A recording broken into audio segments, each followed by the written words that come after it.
Assalamualaikum warahmatullahi wabarakatuh. Kami dari kelompok 5 pada video kali ini akan menjelaskan terkait dengan tugas UTS yaitu sistem informasi. Sebelumnya kami akan memperkenalkan diri terlebih dahulu.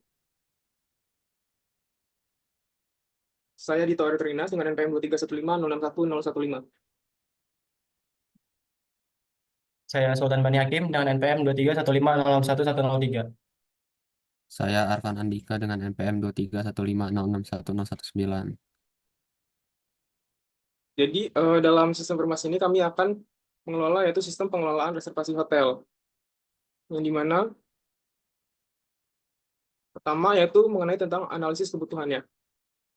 Dalam analisis kebutuhan yang kami buat, yaitu terdapat proses bisnis, yang dimana proses bisnis ini berfokus pada pengelolaan operasional terkait pemesanan, pembatalan, atau penjadwalan ulang, check-in, check-out, laporan, dan monitoring. Jadi sistem ini akan mempermudah pengunjung melakukan reservasi melalui website hotel. Setelah pemesanan dikonfirmasi, sistem informasi ini akan mengelola proses check-in pengunjung dan memastikan kamar siap sesuai dengan permintaan mereka. Lalu, sistem akan memantau dan mengelola status kamar secara real-time, serta menangani pembatalan atau penjadwalan ulang reservasi jika diperlukan. Selain itu juga, sistem akan mencatat dan mengelola transaksi pembayaran, serta memfasilitasi laporan operasional harian seperti total reservasi, tingkat okupansi, dan pendapatan.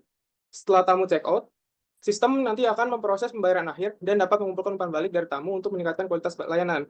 Sistem juga akan menyediakan laporan keuangan dan kinerja operasional yang penting untuk membantu pengambilan keputusan strategis di masa depan. Lalu, dari analisis juga kami membuat tujuan sistem. Nah, tujuan sistem informasi hotel ini adalah untuk meningkatkan efisiensi operasional dengan mempermudah proses reservasi, check-in, dan check-out melalui website. Jadi, sistem ini juga mengelola status kamar, transaksi pembayaran, serta pembatalan reservasi secara real-time. Selain itu juga, sistem memfasilitasi manajemen tamu, keuangan, dan pelaporan, sehingga memudahkan pemantauan kinerja hotel dan membantu pengambilan keputusan yang lebih baik. Nah, terdapat beberapa staf hotel juga, yaitu ada pelanggan, resepsionis, manajer hotel, administrator sistem, dan finance atau accounting, yang dimana dalam pelanggan, yaitu pengguna yang melakukan reservasi kamar hotelnya. Sedangkan untuk resepsionis, yaitu bertujuan untuk mengelola proses check-in dan check-out, serta menangani masalah pelanggan terkait reservasi. Lalu manajer hotel, yaitu berguna untuk memantau performa sistem reservasi dan mengambil keputusan terkait operasional hotel. Selanjutnya itu ada administrator sistem, yang dimana itu untuk mengelola dan memelihara sistem informasi, termasuk memastikan ketersediaan sistem seharian. Lalu ada accounting, yaitu untuk mengelola pembayaran refund dan laporan keuangan dari transaksi yang dilakukan melalui sistem reservasi. Selanjutnya yaitu terkait dengan jenis informasi. Jenis informasi yang kami pilih yaitu MIS atau Management Information System. Nah, jadi dalam jenis informasi ini, sistem informasi manajemen reservasi hotel bakal dirancang untuk meningkatkan efisiensi dalam pengelolaan reservasi hotel. Sistem ini nanti akan mempermudah proses pemesanan kamar termasuk check-in dan check-out dengan mengelola status kamar dan transaksi pembayaran secara real time. Selain itu juga, sistem ini menangani pembatalan dan penjadwalan ulang reservasi dengan mudah. Dengan integrasi yang lancar, sistem mendukung manajemen tamu, keuangan, dan pelaporan operasional, yang memungkinkan pemantauan kinerja hotel secara efektif dan membantu pengambilan keputusan yang lebih baik di semua level manajemen. Selanjutnya itu ada kebutuhan, di mana kebutuhan ini bakalan kami buat yaitu kebutuhan fungsional dan non-fungsional. Saya bakal menjelaskan terkait dengan fungsional. Kebutuhan fungsionalnya, yang pertama itu ada login, di mana sistem nanti harus memungkinkan login pelanggan, staff, dan manajer. Jadi sistem harus menyediakan pendaftaran baru dengan verifikasi. Sistem nanti harus mendukung pemulihan kata sandi, lalu sistem juga harus memberikan hak akses sesuai dengan perannya nanti. Terus kebutuhan fungsional yang kedua yaitu ada pengelolaan reservasi, yang dimana sistem harus memungkinkan reservasi kamar dengan pilihan tipe dan tanggalnya. Nanti sistem juga harus mendukung perubahan atau pembatalan reservasi secara real time.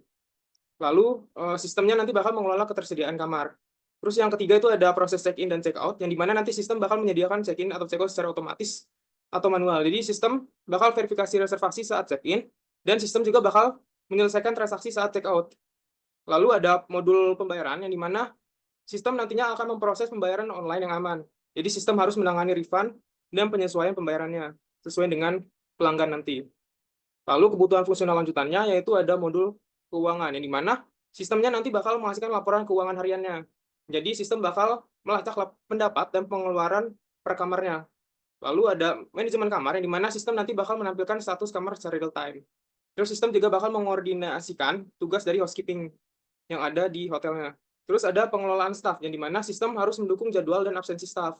Terus sistem juga bakal memberikan akses berbeda sesuai dengan peran-peran staffnya.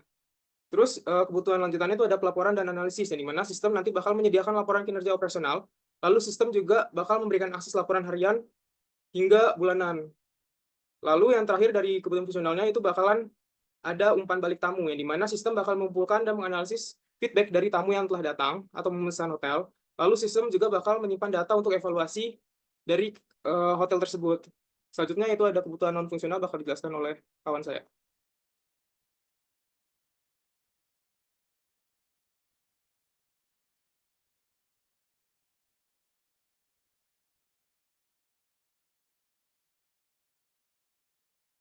Mikrofonnya, Pen. Nah, kita lanjut ke kebutuhan non-fungsional. Yang pertama, pada sistem kita harus keamanan datanya. Sistem harus memastikan keamanan data pelanggan, termasuk detail pembayaran dengan menggunakan enkripsi data dan autentifikasi dua faktor. Sistem juga harus mematuhi standar keamanan seperti PCI DSS, yaitu Payment Card Industry Data Security Standard. Kemudian poin yang kedua yaitu ketersediaan sistem. Sistemnya harus bekerja 24/7 dengan downtime minimal memastikan kelancaran operasional hotelnya. Kemudian sistem ini harus memiliki mekanisme backup data secara otomatis untuk mencegah kehilangan data. Poin berikutnya yaitu skalabilitas. Sistem yang dibangun ini harus mampu menangani peningkatan reservasi dan jumlah pengguna tanpa penurunan kinerja aplikasi web. Sistem harus fleksibel untuk diintegrasikan dengan fitur tambahan seperti integrasi dengan platform OTA atau online travel agency. Kemudian elemen selanjutnya kemudahan pengguna atau usability. Antar muka sistem harus mudah digunakan oleh staf hotel, pelanggan, ataupun manajer hotelnya dengan navigasi yang intuitif. Sistem ini harus mendukung beberapa bahasa untuk menjangkau pelanggan internasional. Kemudian ada kinerja dan efisiensi. Sistem yang dibangun harus memproses reservasi, penggunaan, dan pembaruan status kamar dengan waktu yang cepat dan respon time minimal 2 detik. Sistem harus mampu menghasilkan laporan dalam hitungan detik tanpa keterlambatan. Yang keenam, yang terakhir dalam kebutuhan fungsional kita yaitu sistem harus kompatibel dengan berbagai perangkat dan dapat diakses melalui browser atau aplikasi sistem.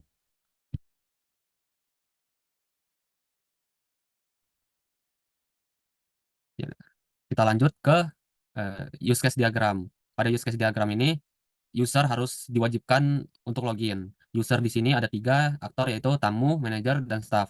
Kemudian setelah login, tamu dapat melakukan reservasi. Include-nya melakukan pembayaran, memilih tipe kamar, memasukkan data diri. Kemudian tamu dapat melihat ketersediaan kamar, melakukan check-in, melakukan check-out. Pada check-out ini ada extend, membayar tagihan. Kemudian tamu dapat melakukan feedback ke sistem pengelolaan reservasi hotel. Kemudian manajer dapat melihat laporan dan update data kamar. Staff di sini sebenarnya generalisasi dari resepsionis dan clean service, yaitu membersihkan kamar dan mengelola reservasi. Mengelola reservasi ini include mengkonfirmasi pembayaran yang dilakukan oleh tamu. Lanjut. ERD ini kan terdapat super type user, di mana subtype-nya tamu yang dibedakan menjadi user type-nya, kemudian ada staff dan manager. Nah, kemudian ada room atau kamar, ada reservasi, kemudian ada payment pembayaran, invoice untuk tagihan, kemudian check-in, check-out, dan cleaning. Nah, pada ERD ini terdapat ARCH atau hubungan antara reservasi dengan tagihan pembayaran. ARCH pada sistem ini kita memastikan bahwa pada sistem ini pembayaran hanya bisa dilakukan untuk satu hal pada satu waktu, yaitu pada sebelum check-in untuk membayar reservasi atau setelah check-out untuk membayar tagihan atau invoice. Kemudian seperti yang telah saya sebutkan barusan, supertype dan subtype-nya pada sistem ini user diwajibkan untuk login terlebih dahulu untuk mendapatkan role-nya atau activity-nya di sistem ini seperti apa gitu.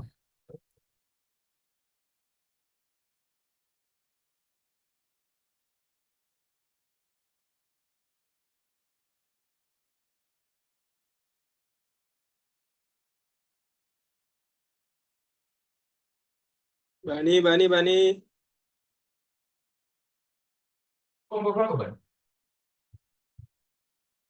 Ya, selanjutnya di sini saya akan menjelaskan desain yang telah kami buat.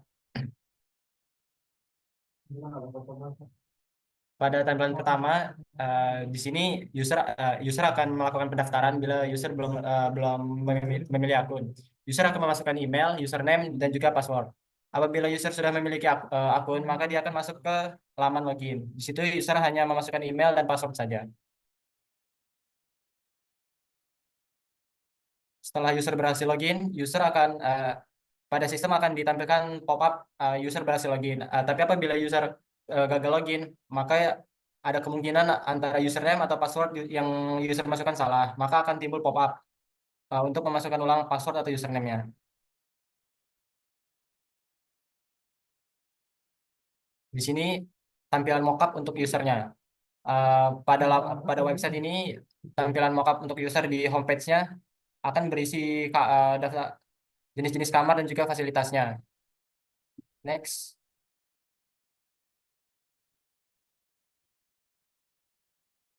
Lalu di laman pemilihan kamar, user dapat memilih jenis kamar ya dengan harga yang telah tertera di lamannya.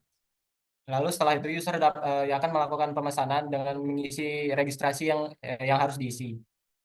Setelah itu user baru bisa memesan atau mereservasi kamar hotel tersebut. Next. Setelahnya sistem akan mencetak informasi dari pemesanan tersebut, misalnya mulai dari nama, nomor telepon, tipe kamarnya, tanggal check-in dan check-out-nya, serta total dan tipe dan metode pembayarannya.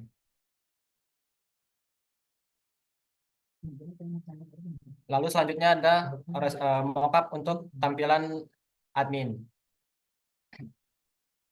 Next. Di homepage admin dapat menambahkan atau menghapus atau merubah data. Data mulai dari data kamar, bisa juga dari data-data fasilitas yang ada di hotel tersebut. Next. Untuk menginput data kamar, admin akan ditampilkan pop-up untuk memasukkan tipe kamar, jumlah kamar, harga serta fasilitasnya. Apabila ada file atau foto yang dapat dilampirkan, admin dapat melampirkan foto atau file tersebut. Untuk data kamar, untuk merubah data kamar, admin juga akan melakukan hal yang sama di pop-up yang berbeda. Next.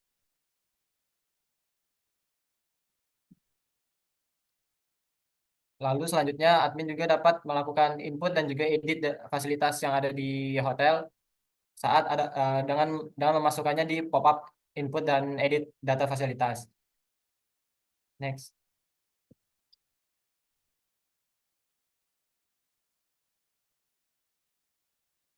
Untuk implementasi akan dilanjutkan oleh teman saya. Baik, kita lanjut ke implementasi.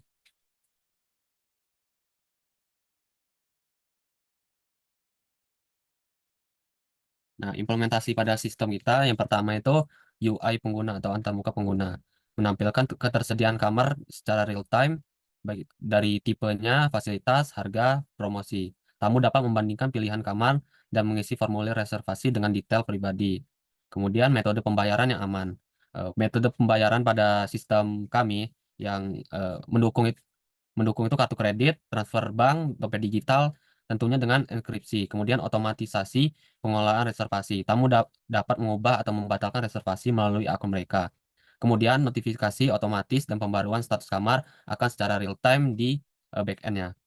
Lanjut ke proses check-in dan check-out pada sistem ini. Fitur self-service menggunakan kode QR untuk check-in dan check-out cepat tanpa antrian. Tagihan akhir dikirim ke email tamu. Yang terakhir, keamanan data. Autentifikasi dua faktor dan backup otomatis untuk menjaga keamanan data pelanggan.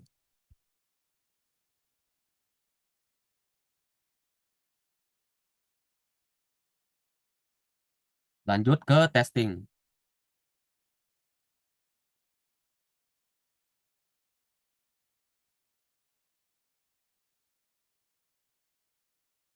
Nah, pada testing ini yang pertama unit testingnya, verifikasi komponen secara terpisah. Kemudian pengujian ini fungsi reservasi, pembayaran, dan status kamar. Nah, uji testing dilakukan berbagai skenario, reservasi, pembatalan, dan perubahan.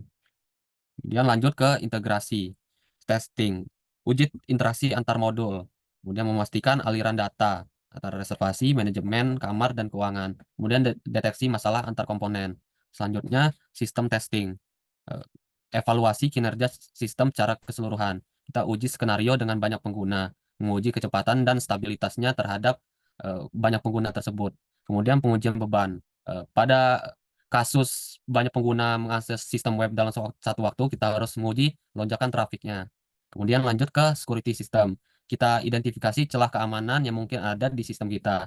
Kita lakukan uji penetrasi untuk menilai seberapa besar kerentanan tersebut, dan kita pastikan bahwa kita memperbaiki semuanya bila ada ditemukan masalah untuk melindungi data pelanggan. Nah, hasil dari testing, apabila sistem ini berfungsi secara optimal, maka sistem ini siap untuk digunakan. Pastinya hasil testing ini meningkatkan kepercayaan pengguna untuk menggunakan sistem pengelolaan reservasi kita.